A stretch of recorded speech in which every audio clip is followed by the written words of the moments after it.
있습니다. 의견 주실 분들은 문자메시지 샵 8001번이나 무료인 스마트 라디오 미니로 보내주세요.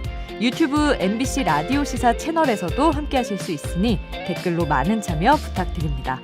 그럼 끝까지 뉴스 알kit과 함께해주세요. 네, 전두환 씨의 손자 전우원 씨, 지난주 5.18 추모 기간에 광주 방문하셨습니다.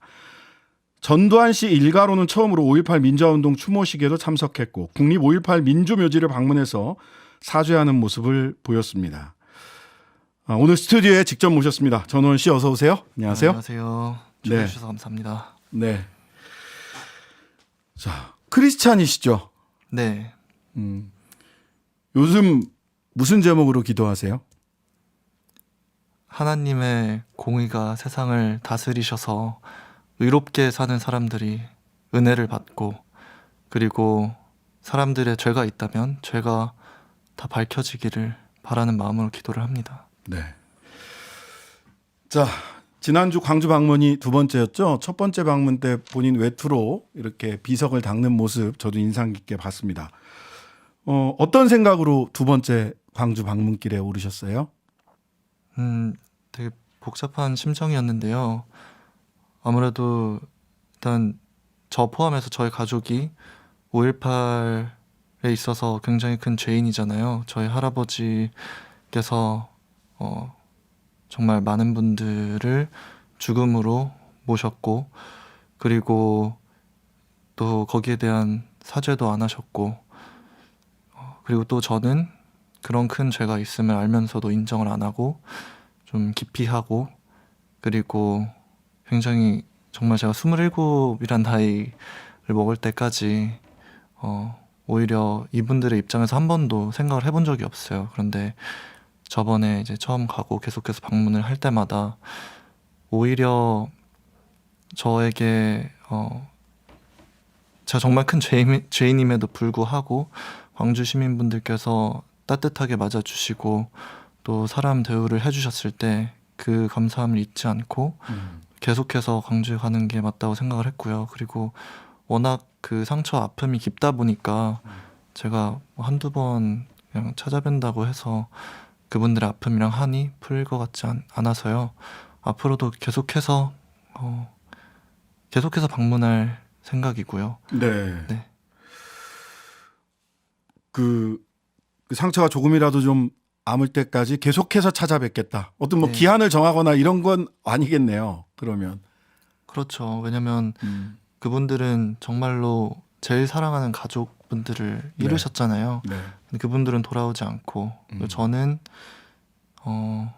지금 살아 있으니까 그거에 감사하고 또 죄송한 마음 계속 유지하면서 광주에 이런 소중한 기회가 주어졌을 때 제 사죄가 그분들에게 조금이라도 위로가 되니까 그런 소중한 기회가 주어졌을 때 계속해서 방문하고 싶습니다. 자, 나라도 사죄를 해야 되겠다. 나라도 진실을 밝히고 사죄를 해야 되겠다. 내가 아는 뭐 진실이겠죠. 네. 이런 생각, 이런 결심을 하게 된 특별한 계기가 있으신가요? 항상 죄의식은 예전부터 가지고 살았었는데요. 이제 당사자인 이제 할아버지가 돌아가셨어도 네. 피해자분들은 계속해서 살아 계시고 또 그때의 진상규명이나 이런 것도 제대로 되지 않았기 때문에 그냥 할아버지 돌아가셨다고 모든 게 다 무마되고 사라지는 게 옳지 않다고 생각을 했습니다. 예.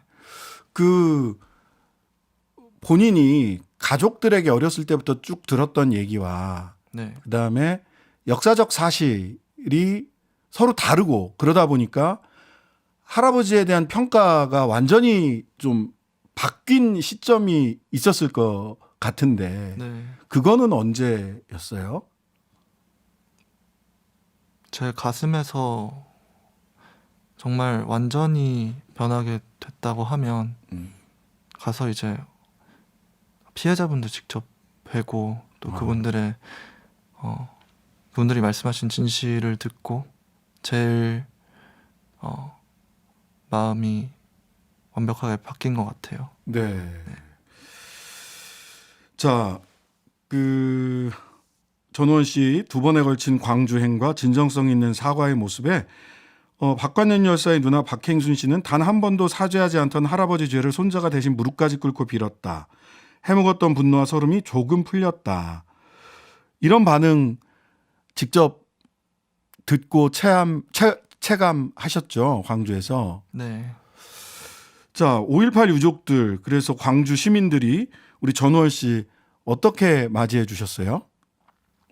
정말 넓은 마음으로 따뜻하게 맞아주셨죠. 저는 정말로 이때까지 가족들의 얘기만 듣고 또 저도 가족의 일원으로서 저희 가족의 죄를 방관하던 입장으로서 광주에 가게 됐을 때 굉장히 두려움이 컸었거든요. 어떤 네. 일을 당할지 모른다 이런 생각을 하고 갔는데 막상 가니까 정말로 가족같이 따뜻하게 맞아주시고 또 오히려 저보고 이제 건강 챙기라고 네. 이런 식으로 이제 안부를 물어보시는 모습이 오히려 저를 지금 외면하고 있는 가족들과는 더 다르게 느껴지고 네. 더 따뜻하게 느껴졌습니다. 언젠간 가족들과 같이 왔으면 좋겠다 이렇게 말씀하셨던데 네. 뭐 모두가 함께 가기는 현실적으로 어려워 보이고 한두 분이라도 함께 가족과 함께 광주 방문할 수 있는 뭐 그런 계기가 있을까요? 어떠세요? 어머니께서는 이제 보시면서 너무 죄송하다고 네. 나중에 방문하면 좋겠다고 하셨는데 정작 실제 당사자분이 이제 할아버지의 이제 자손들 친자분들은 그런 마음은 없으실 것 같아서 좀 아쉬워요. 그분들이 직접 사죄를 드려야 이 피해자분들이 가장 많이 마음의 위로를 받고 한이 네. 풀리실 텐데 그래도 기도는 하고 있습니다. 네. 자, 이번에 그 며칠 전에 보도된 거 보니까 비자금 중에서도 네. 우리 우원 씨, 전우원 씨 본인도 모른 채 주식을 본인 명의로 네. 보유하고 있던 비상장 회사가 모두 10개 정도. 네. 언제 내 명의가 사실 본인 모르고 있었으면 명의가 도용됐다는 건데. 네. 예. 명의가 도용돼서 주식 보유를 한 10개 비상장 회사에서 내 명의가 도용돼 있다. 네. 이 사실은 어떻게 아셨어요? 언제? 이 사실은 올해 제가 그 방송 촬영을 할 때 네. 그때 PD수첩 방송 촬영을 할 때 같이 용산 세무서에 가서 제 자산을 확인을 할 때 그때 과세네요. 네, 그때 처음으로 주식 보유 현황을 확인하면서 2000년대부터 제가 회사가 정말 많이 있었구나라는 걸 처음 알게 됐습니다. 예. 주로 어떤 회사들입니까? 이게 굉장히 신기한 게요. 네. 회사들이 여러 개인데 네. 회사들의 그 목적 있잖아요. 사업 분야가 예. 거의 다 똑같아요. 그러니까 뭐 팩토링 업무, 팩토링. 유가증권, 뭐 투자, 부동산 개발, 그리고 소프트웨어 개발, 컨설팅, 그리고 신기할 정도로 모든 사업들의 사업 분야가 굉장히 비슷하고요. 그리고 실제로 그거랑 관련 없는 사업체임을 아는데도 다 목적은 그런 식으로 등기에 적혀 있더라고요. 실제 사업과 등기상의 설립 목적이 좀 다르다. 네, 근데 맞습니다. 등기상 설립 목적은 회사 등기상 설립 목적은 대부분 팩토링, 채권, 금융, 컨설팅, 부동산 뭐 이런 것들이었다는 거죠. 인수합병 등등. 그렇습니다. 인수합병. 네. 이건 이제 법률가로서의 촉인데요. 이거는 이제 찍어내듯 기성품 찍어내듯 같은 회사를 사실은 네. 상호와 이사짐만 조금씩 달리해서 네, 맞습니다. 그랬을 것 같고요. 두 번째는 설립 목적상 등기부상 설립 목적상 돈을 세탁하기에 좋은 설립 목적일 수도 있겠다. 저는 무조건 그렇게 생각을 해요. 그러시군요. 네. 그냥 변호사의 촉이었는데 대략 네. 당사자도 그렇게 생각을 하신다니까. 그러면 이게 결국 이 설립 자금 어쨌든 자본금이 들어가야 되고 최소한 네. 5천만 원 이상의 회사니까 자본금이 들어갔어야 됐을 거고 네. 주소상 어쨌든 회사의 이 사무실이라도 하나씩 있을 거 아니에요. 네. 그럼 설립 자금이나 운영 자금, 결국은 그게 비자금, 할아버지 비자금에서 나온 거다. 뭐 이렇게 지금 추정하시나요? 네, 저는 무조건 그렇게 생각을 하는 게요. 뭐 전재용 씨가 검찰 수사를 받을 때에도 네. 저랑 제 형 명의를 사용해서 계속해서 사업을 운영하고 아, 또 제 어머니 친모의 이름을 사용하시거나 네. 뭐 지금 새어머니신 예. 박상아 씨 그리고 박상아 예. 씨 어머님 뭐 윤양자 씨나 뭐 동생분 박주아 네. 씨 성함 계속 사용하셔서 회사들을 운영해 오신 걸 이번에 또 찾아냈거든요. 네네네.